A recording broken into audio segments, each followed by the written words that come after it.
Puji nama Tuhan, selamat sore jemaat. Tuhan baik bagi kita semua. Kita mau siapkan hati kita untuk mendengarkan firman Allah. Kita akan buka bersama-sama dalam Yakobus pasal yang ketiga ayat 13 sampai dengan 17. Tema kita sore hari ini yaitu hikmat Tuhan. Kita akan baca ayat ini bersama-sama dalam hitungan ketiga. 2, 3. Siapakah di antara kamu yang bijak dan berbudi? Baiklah ia dengan cara hidup yang baik menyatakan perbuatannya oleh hikmat yang lahir dari kelemah lembutan.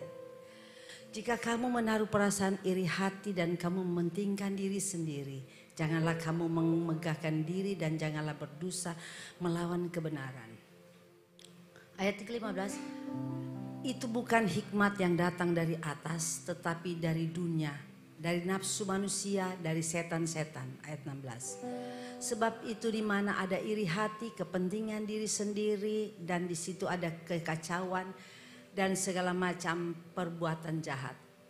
Tetapi hikmat yang dari atas adalah pertama-tama murni, selanjutnya pendamai, peramah, penurut, penuh belas kasihan, buah-buah yang baik, tidak memihak dan tidak munafik. Ayat 18, dan buah yang terdiri dari kebenaran ditabur dalam damai sejahtera untuk mereka yang mengadakan perdamaian. Puji Tuhan. Dalam suratan ini, dalam pasal ini, Yakobus sedang berbicara tentang hikmat. Yakobus menjelaskan di dalam kebenaran ini ada dua hikmat, yaitu hikmat yang dari atas, yaitu hikmat yang dari Allah, dan hikmat yang dari dunia atau dari manusia. Yakobus menjelaskan di mana hikmat yang dari Allah dan hikmat yang dari manusia itu ada perbedaan yang sangat besar. Dalam kebenaran ini dikatakan begini, siapakah di antara kamu yang bijak dan berbudi? Ini satu pertanyaan. Baiklah ia dengan cara hidup yang baik menyatakan perbuatan oleh hikmat yang lahir dari kelemah lembutan. Yakobus sedang berbicara di mana orang yang menyatakan diri bahwa dia adalah orang yang bijak dan berbudi, dia harus membuktikannya dengan perbuatan. Jadi kalau ada orang yang mengatakan bahwa dia adalah orang yang bijak dan berbudi, itu harus dinyatakan, diungkapkan lewat perbuatan. Minggu-minggu sebelumnya kita sudah belajar iman tanpa perbuatan mati. Iman itu harus sertai perbuatan. Tapi lebih jelas lagi pada saat ini kita melihat Yakobus lebih menjelaskan lagi apabila orang berkata bahwa dia adalah orang yang berhikmat.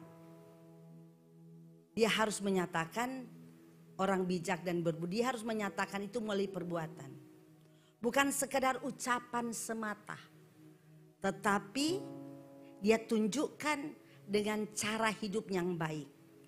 Dia harus nyatakan dengan perbuatan bahwa dia adalah orang berhikmat. Dan di sini dikatakan yaitu lahir dari kelemah lembutan.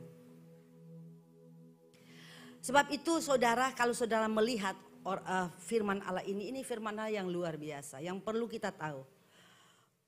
Agar orang itu disebut orang berhikmat, dia harus menyatakan diri dengan perbuatannya. Dengan perbuatan-perbuatan yang dia tunjukkan, orang bisa melihat bahwa dia adalah orang berhikmat. Bahwa dia adalah orang berakal budi. Orang bisa melihat. Dia adalah orang yang bijaksana dan berakal budi. Dan dikatakan dia harus menunjukkan dengan kelemah lembutan. Saudara tentu saudara berpikir, kenapa Yakobus mengatakan dia harus menyatakan dengan kelemah lembutan. Saudara tahu bahwa kelemah lembutan sini adalah berbicara dengan hidup yang baik, hidup yang manis, cara hidup yang manis, cara hidup yang indah, cara hidup yang bisa dikendalikan, yaitu memiliki kerendahan hati, suka damai, tidak pemarah dan tidak meremehkan orang. Itu cara hidup yang lemah lembut. Ini maksud firman Allah. Jadi orang harus tunjukkan dengan cara hidup yang lemah lembut, yaitu dengan cara hidup yang indah, yang baik, yang manis dilihat orang. Cara hidup yang memiliki kerendahan hati. Jadi ini yang kita harus lakukan sebagai orang-orang yang berhikmat.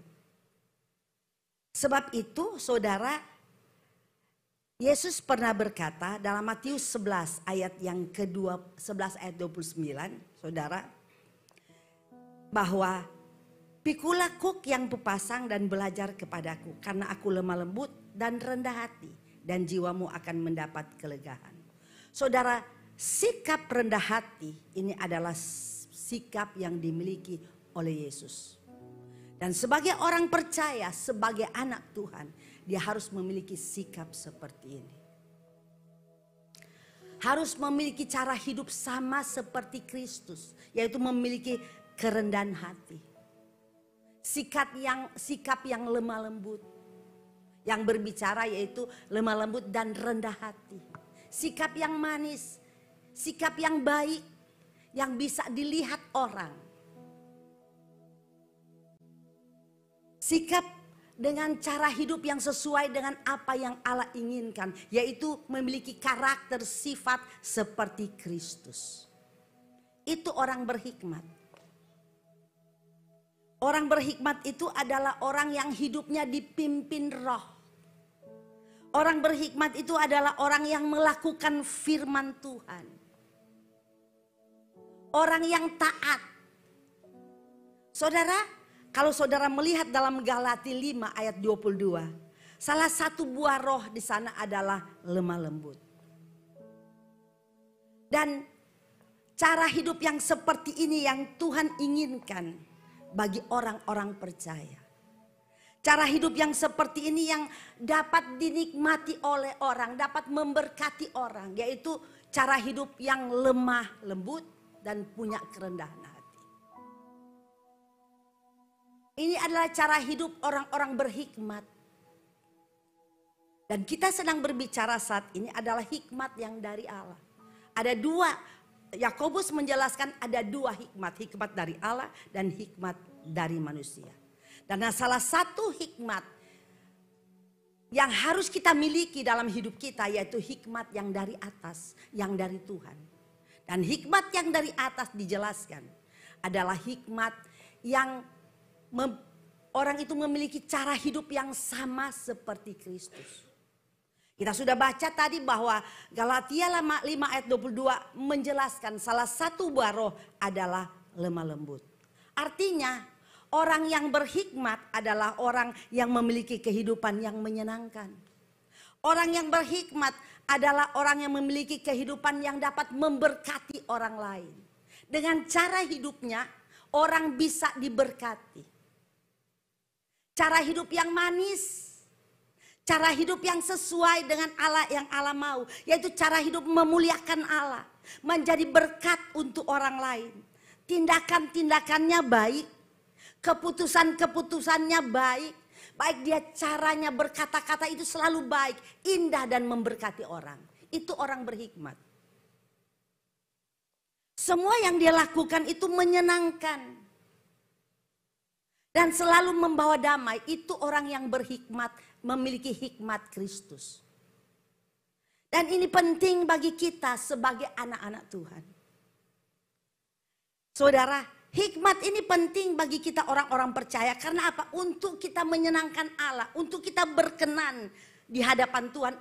Untuk kita menjadi berkat buat orang lain. Kita perlu membutuhkan hikmat. Kita perlu hikmat. Dalam kita menjalankan hidup dalam segala bidang kehidupan. Kita perlu hikmat. Dalam segala aspek kehidupan kita perlu hikmat. Hikmat ini adalah kecerdasan Allah. Saudara melihat bahwa firman Allah katakan hikmat yang dari atas. Hikmat yang dari Tuhan. Adalah hikmat yang begitu luar biasa, hikmat yang sejati. Yang dapat membawa kita untuk selalu berkenan di hadapan Allah. Yang membuat kita selalu menyenangkan hati Tuhan dan menyenangkan hati sesama. Saudara, di dunia ini banyak orang yang pintar. secara ilmu pengetahuan. Tapi seringkali kan kita mendengar dia pintar tapi tidak berhikmat. Karena apa? Cara hidupnya nggak benar, cara hidupnya nggak baik. Cara bicaranya nggak baik. Sebab itu ada seorang yang mengatakan kepada saya begini. Tante, bos saya itu pintar luar biasa. Tapi nggak berhikmat. Kalau bicara luar biasa, sangat menyakitkan. Dia nggak anggap ini bawahan ini orang. Cuma dia yang orang. Dia memang pintar. Kami semua bawahan akui dia sangat pintar dalam bekerja. Tetapi tidak berhikmat. Dengan cara dan tingkah laku yang dia lakukan, dia tidak menunjukkan orang berhikmat. Jadi saudara, banyak orang pintar dalam dunia ini. Tapi orang pintar banyak yang tidak berhikmat. Tapi kita sebagai orang percaya, sebagai anak-anak Tuhan yang sudah ada dalam Kristus, kita harus memiliki hikmat. Sebab itu saudara, untuk berhikmat, kita harus melakukan firman Allah. Kita harus hidup dituntun oleh roh. Karena firman Allah katakan salah satu buah roh adalah kerendahan hati. Kita harus izinkan hidup ini dipimpin oleh roh. Saudara harus izinkan supaya kehidupan saudara memiliki kehidupan yang sama seperti Kristus. Itu baru disebut orang yang berhikmat. Dengan hikmat yang dari Allah, kita dapat menjalankan hidup dengan baik. Keputusan-keputusan yang kita ambil itu pasti baik. Saudara, hidup di dunia ini bukan mudah. Kita hidup di dunia yang jahat, yang banyak sekali godaan-godaan yang datang dalam hidup ini. Dan kita diperhadapkan hari-hari ini dengan begitu banyak pilihan. Seringkali sebagai manusia kita bingung. Pilihan apa, jalan apa yang kita harus ambil. Karena untuk memilih ini bukan hal yang mudah bagi kita. Apakah ini sesuai dengan firman Allah? Apakah tindakan yang saya lakukan baik atau tidak? Itu perlu hikmat. Banyak orang gagal. Banyak orang gagal. Kenapa? Karena dia tidak menjalankan hidup yang baik. Tidak berhikmat. Keputusan-keputusan yang dia ambil salah. Dan dalam hal ini kita perlu hikmat Allah. Kalau kita ada hikmat Allah dalam hidup ini, maka keputusan-keputusan, pilihan-pilihan yang seringkali diperhadapkan dengan kita, kalau kita berhikmat, kita dapat menentukan pilihan yang baik sesuai dengan apa yang Allah mau. Dan ini pasti menguntungkan kita. Kehancuran terjadi di mana-mana, kenapa? Karena keputusan dan tindakan yang kita lakukan itu tidak berhikmat. Setelah terjadi kehancuran, kerugian besar, baru berkata, saya waktu mengambil keputusan gak pakai hikmat Tuhan. Seringkali ada orang katakan, dia sudah berhasil, tetapi tindakan yang dia lakukan tidak berhikmat, sehingga hidupnya hancur. Hidupnya hancur karena apa? Dia tidak berhikmat. Sebab itu penting hikmat. Di dalam rumah tangga, dalam pekerjaan. Di dalam apa saja yang kita akan lakukan. Kita perlu hikmat dari atas. Hikmat dari Tuhan. Karena hikmat ini yang akan menolong kita, membantu kita. Untuk melakukan keputusan-keputusan yang tepat. Membantu kita untuk mengatasi suasana masalah dalam kehidupan.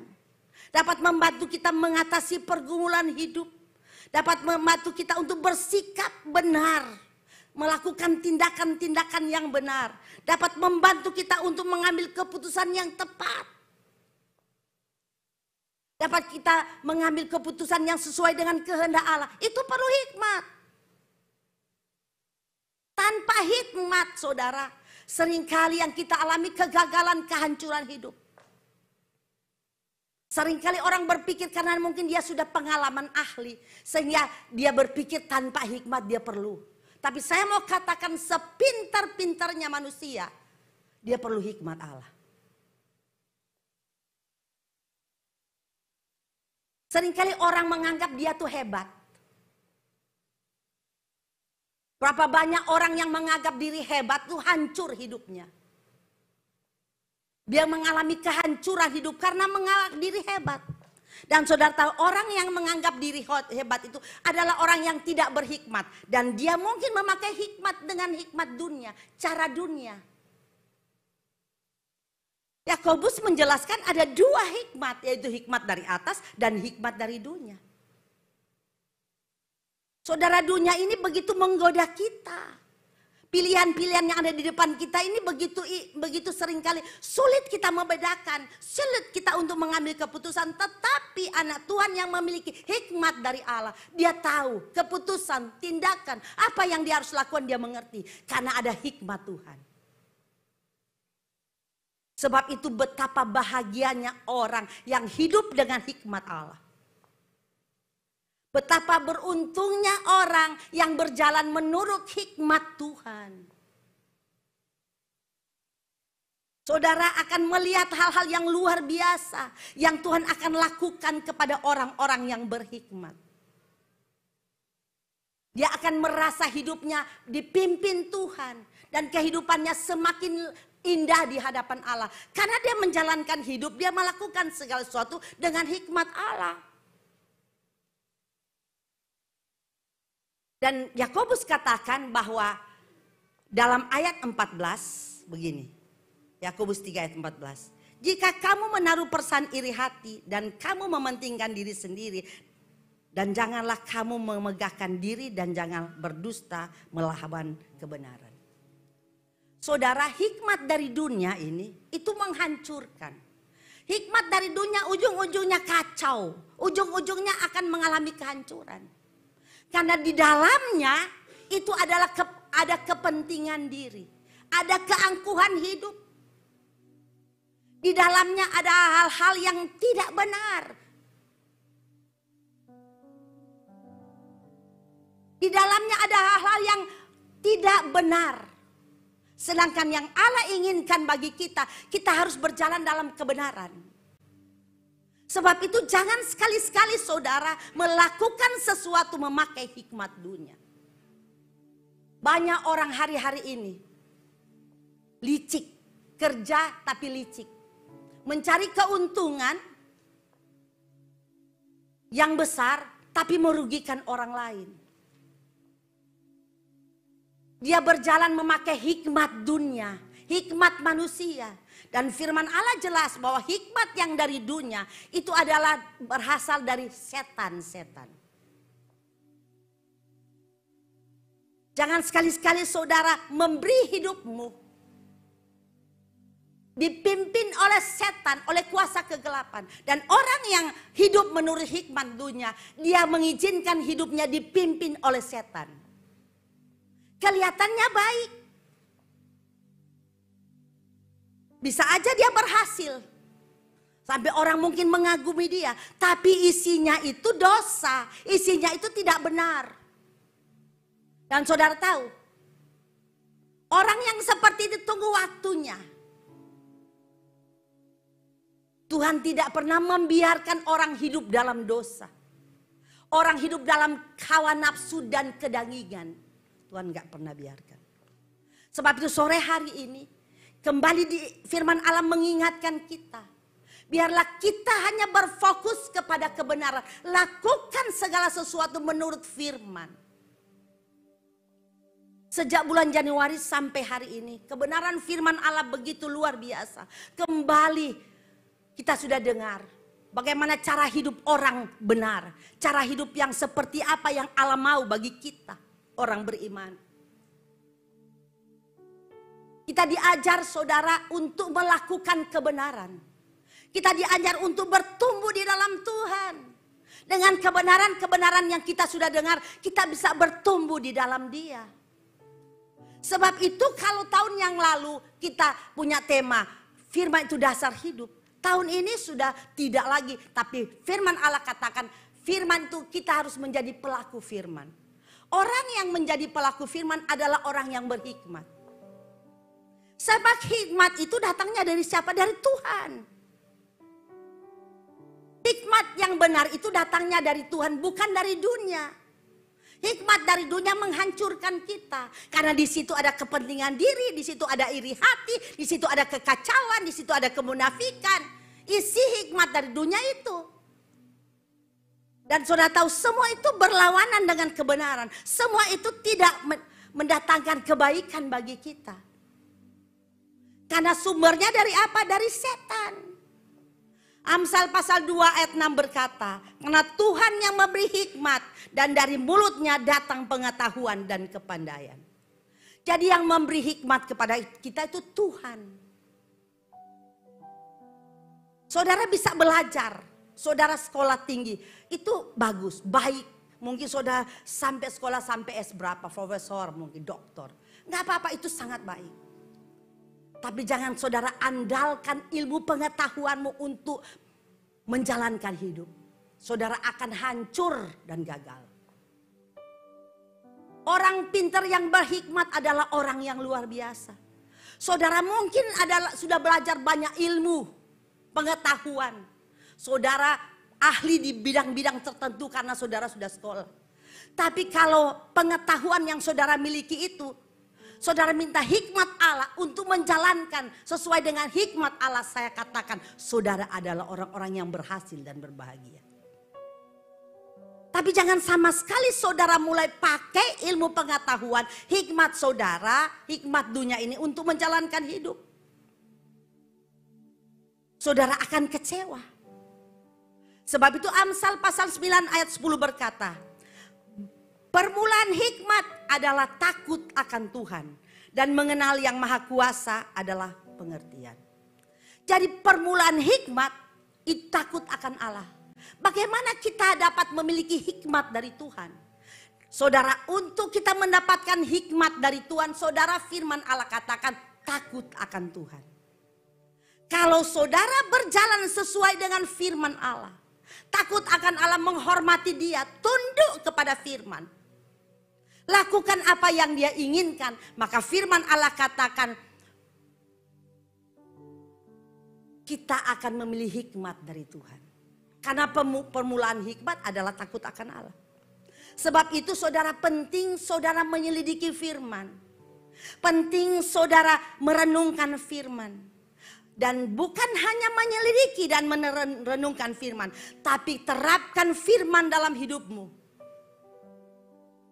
Sebab dengan takut akan Tuhan, maka saudara akan menjadi orang-orang yang berhikmat. Di dalam hikmat itu ada nasihat, ada pertimbangan, ada pengertian dan kekuatan. Semua ada dalam hikmat Tuhan. Hikmat Tuhan akan membawa kita menyenangkan hati Allah. Hikmat Tuhan akan membawa kita dalam kesuksesan secara rohani. Hikmat Tuhan ini akan membawa kita ke jalan yang baik. Hikmat Tuhan akan membawa kita ke dalam kebahagiaan. Sebab itu perlu hikmat. Orang yang berhikmat adalah orang yang mengandalkan Tuhan. Dia tahu Tuhan itu kekuatan dan sumber hidupnya. Segala sesuatu yang dia lakukan, dia andalkan Tuhan. Walaupun mungkin dia sudah ahli di bidang itu. Tapi saya mau katakan orang berhikmat, dia tahu tanpa Tuhan gak bisa. Sebab itu dia selalu andalkan Tuhan. Tanda seperti apa orang mengandalkan Tuhan? Dia menyerahkan penuh segala sesuatu kepada Tuhan. Sebelum dia melakukan sesuatu, dia datang berdoa dan serahkan kepada Tuhan. Dia tahu kekuatannya terbatas. Itu orang berhikmat yang dari Tuhan. Tapi orang yang memakai hikmat dunia, dia selalu mengandalkan kekuatannya, merasa diri hebat. Saudara, ciri-ciri orang berhikmat adalah pendamai, penurut, penuh belas kasihan, tidak memihak, tidak munafik. Cara hidup orang ini, cara hidup orang berhikmat. Cara hidup orang berhikmat yaitu pendamai, penurut, penuh belas kasihan, tidak memihak. Kolose katakan demikian. Kolose pasal 1 ayat 9. Sebab itu sejak waktu kami mendengarnya, kami tidak berhenti berdoa untuk kamu. Kami meminta supaya menerima segala hikmat dan pengertian yang benar untuk mengetahui kehendak Tuhan yang sempurna.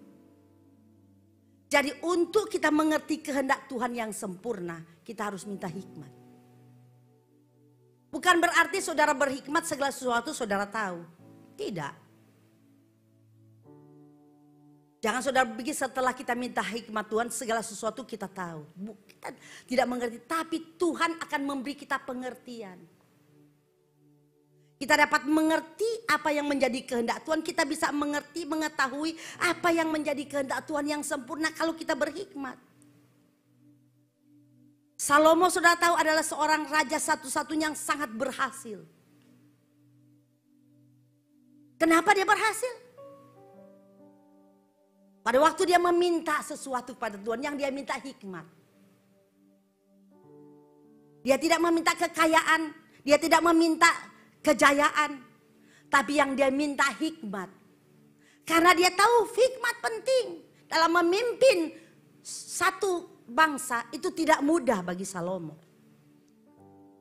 Tapi Tuhan menyertai Salomo dengan hikmat Allah. Sehingga Salomo bisa memimpin Israel dengan begitu luar biasa. Dan firman Allah katakan tidak ada raja yang seperti Salomo yang berhikmat dari dulu sampai hari ini. Dan itu dia minta kepada siapa? Minta kepada Tuhan. Kalau saudara ingin supaya saudara berhikmat, minta kepada Tuhan. Hikmat itu lebih berharga dari emas dan perak, kata firman Allah. Amsal pasal yang ketiga. Ayat 13 dan 14 di sana bahwa hikmat itu lebih berharga dari emas dan perak. Kalau saudara memiliki hikmat, saudara memiliki kekayaan yang besar dalam hidup saudara. Seringkali kalau kita sudah memiliki emas, kita anggap itu sudah hebat. Kita sudah orang yang luar biasa. Tapi saya mau katakan firman Allah tidak mengatakan orang yang memiliki emas dan perak adalah orang yang luar biasa. Tapi yang firman Allah katakan orang berhikmat melebihi orang yang memiliki segalanya. Berbahagialah orang, ayat yang ke-13. Berbahagialah orang yang mendapat hikmat oleh yang memperoleh kepandaian. Ayat 14. Karena keuntungan melebihi keuntungan perak dan hasilnya melebihi emas. Jadi itu sebabnya saya katakan orang berhikmat ini untung hidupnya, beruntung, berbahagia. Di mata Tuhan dia adalah orang-orang yang beruntung berbahagia. Bukan orang yang punya emas perak yang berbahagia. Mungkin saudara berbahagia kalau saudara punya itu selama di dunia. Tapi firman Allah katakan orang yang berhikmat dia melebihi dari segalanya. Berharga. Lebih berharga dari emas dan perak. Itu adalah orang-orang yang berhikmat. Orang berhikmat tahu membawa diri dengan baik. Tahu mempergunakan segala sesuatu yang Tuhan berikan kepada dia. Itu orang berhikmat. Keputusan-keputusan yang diambil baik. Cara bicaranya baik. Manis didengar. Memberkati orang. Tindakan-tindakannya selalu memberkati orang lain. Itu orang berhikmat. Sebab itu di dalam ayat yang ke-17. Tolong Yakobus 3 ayat 17. Tetapi hikmat yang datang dari atas pertama-tama murni. Selanjutnya pendamai, peramah, penurut, penuh belas kasihan. Dan buah-buah yang baik, tidak memihak dan tidak munafik. Dikatakan hikmat yang dari atas itu pertama-tama murni. Murni artinya saudara tidak ada kepalsuan. Tidak ada campuran yang tidak benar di sana. Dia punya motivasi benar. Dalam dia menjalankan hidup. Dia menjalankan hidup satu hanya untuk Tuhan. Hikmat yang dari atas pertama-tama murni. Hidupnya tidak ada kepalsuan. Hidupnya selalu murni. Dia punya motivasi satu hanya untuk Tuhan. Hidupnya hanya berfokus kepada Tuhan. Lalu kedua pendamai. Orang yang memiliki hikmat dari Tuhan itu pendamai. Suka mengampuni orang. Nggak menyimpan kesalahan orang lain. Selalu mau berdamai dengan orang. Nggak cari-cari masalah. Itu orang yang memiliki hikmat Tuhan. Lalu ketiga, peramah.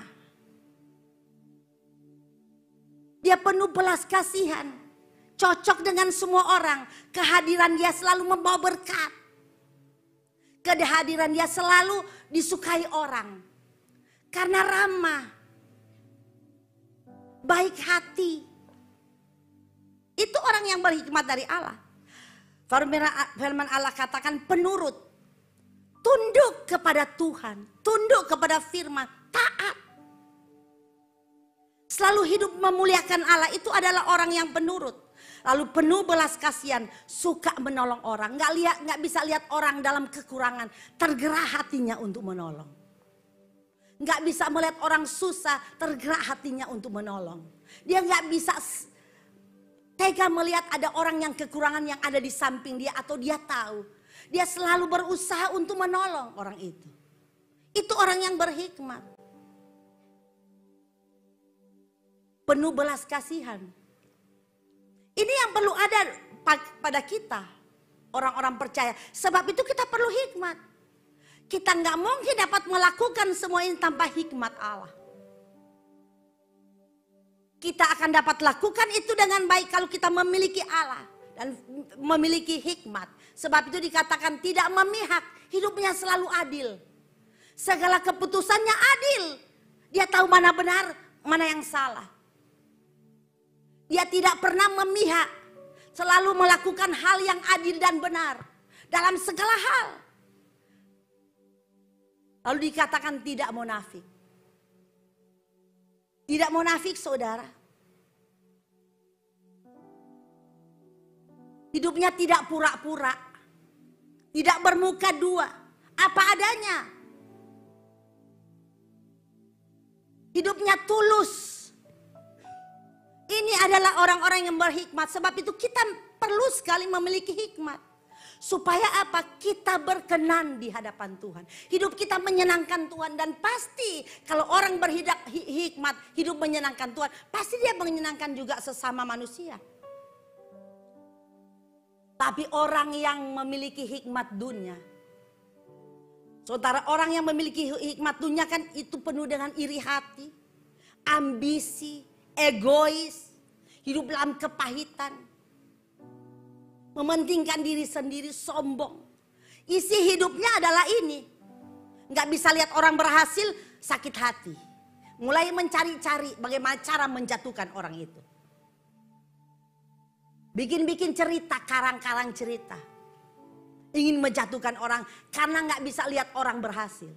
Ini orang yang memiliki hikmat dunia. Dan ini firman Allah katakan berasal dari setan. Ambisi, egois, semua hanya untuk dia, kepentingan dia, sombong. Itu orang yang memiliki hikmat dunia, penuh dengan kepahitan.